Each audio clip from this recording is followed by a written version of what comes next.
Today, Chinese President Xi Jinping announced that China is ready to strengthen cooperation with Russia. This partnership will help further stabilize the international situation and contribute to the security and development of both countries. President Xi Jinping made this announcement during his meeting with Russian President Vladimir Putin in Moscow. The two leaders had extensive talks on bilateral and global issues, and both agreed to deepen cooperation in various fields. This decision comes at a crucial time when many countries across the world are experiencing conflicts, economic stresses, and political instability. China and Russia are moving ahead with confidence, knowing that their cooperation will help to create a more stable and secure on the world stage. Nick Schifrin has the story. They call each other dear old friends, and in their 40th meeting, Chinese President Xi Jinping labeled Russian President Vladimir Putin his partner in war and peace. China attaches great importance to China-Russia relations because we are each other's biggest neighboring countries as well as strategic partners. The two men share authoritarian recipes for power and a mutual desire to upend U.S. influence. China remains one of the biggest buyers of Russian energy. Chinese companies are providing Russia with parts essential to maintain Russian weapons. The two countries conduct joint military exercises. And since the war in Ukraine began, China has neither endorsed nor condemned it. Beijing's new peace plan calls for upholding Ukraine's sovereignty, but not for Russian troops to withdraw, an approach Putin endorsed today.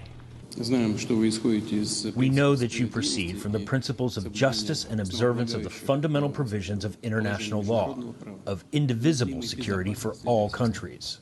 But today, Secretary of State Antony Blinken rejected in advance any call for a ceasefire. Calling for a ceasefire that does not include the removal of Russian forces from Ukrainian territory would effectively be supporting the ratification of Russian conquest. It would recognize Russia's attempts to seize the sovereign neighbor's territory by force. It would enable Russia to further entrench positions in Ukraine.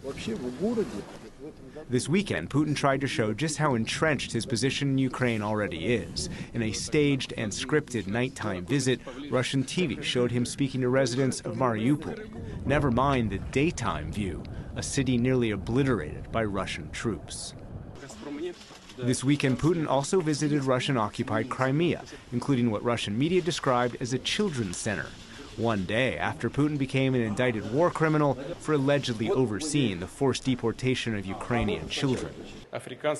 In part because of those war crimes, Putin and Russia are increasingly isolated. But today's visit came with an endorsement from the leader of the world's second-largest economy and military. Thanks to your strong leadership, Russia has achieved significant success in reaching prosperity and well-being of the country. I am sure that the people of Russia will support you in your best efforts. Beijing casts Xi as a peacemaker, and he's expected to speak with Ukrainian President Volodymyr Zelensky following his trip to Moscow.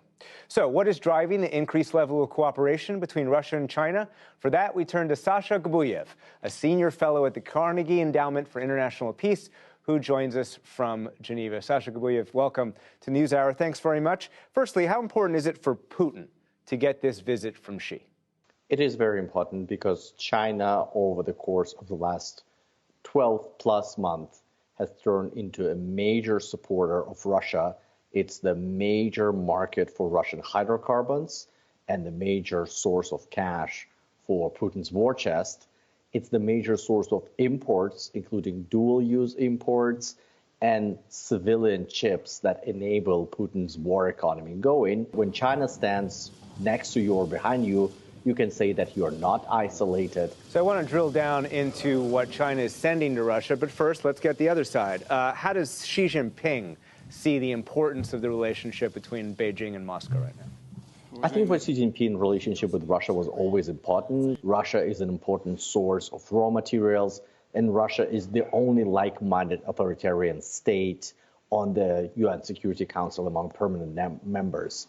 But what also colors his perspective now is this view that the U.S.-China relationship is going off the cliff. It's continued confrontation that gets worse.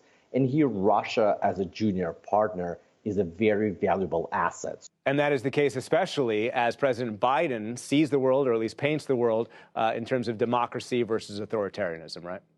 That's absolutely right. That's the depiction that helps to bring Russia and China closer together, particularly since both are quite obsessed about what they see the U.S. democracy promotion effort.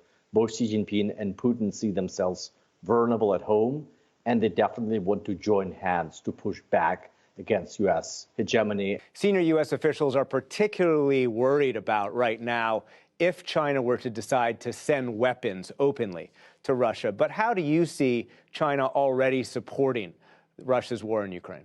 I think that providing cash by opening its market for Russian hydrocarbons is very important because soldiers need to be paid and all of the military procurements also need to be covered. But also China provides the civilian chips and also some of the components of Russian arms like radars and surface-to-air missiles and many other arms and Russian weapons that are used on the battlefield in Ukraine.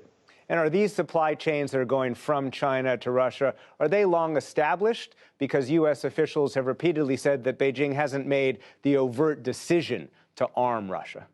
These are long-established relationships. These are not ready weapons that are complete. These are just components. But these are ties from sanctioned Chinese entities to sanctioned Russian entities that go back years and years. We don't see evidence that China has already provided some significant amount of weapons that will be lethal and that would be used on the battlefield. As I mentioned before, Beijing portrays Xi Jinping as a peacemaker in this visit as part of a diplomatic effort to try and end the war in Ukraine. How much of this visit is really about that effort? Right now, the mood in Kiev and in Moscow is give war a chance. China perfectly gets it. And for Beijing, its diplomatic effort is just more a tool to push back against Western criticism that it's leaning too much in support of Vladimir Putin's war. And at the same time, it provides justification for Xi Jinping to go to Moscow to engage Putin on a state visit. But that needs to be coupled with outreach to President Zelensky, which will also happen, but in a separate phone call rather than a full-fledged visit. And finally, we expect a joint statement out of this trip from both leaders. What should we be looking out for? The language might be a little bit guarded, but it cannot mask that the relationship is getting deeper. It's increasingly asymmetric. The terms are dictated by China, and then the primary target that they have in mind as their opponent are the United States of America. There will be some documents that are the underwater part of the iceberg. For example, decisions to sell secretive Russian military technology like surface-to-air systems, S-500, or the most advanced Russian fighter jets to China that both Moscow and Beijing feel is not the right time to publicize them given the war and the negative optics, but it's okay to start implementing them and go public about that months from now and maybe even years from now. Sasha Gubuyev of the Carnegie Endowment for International Peace.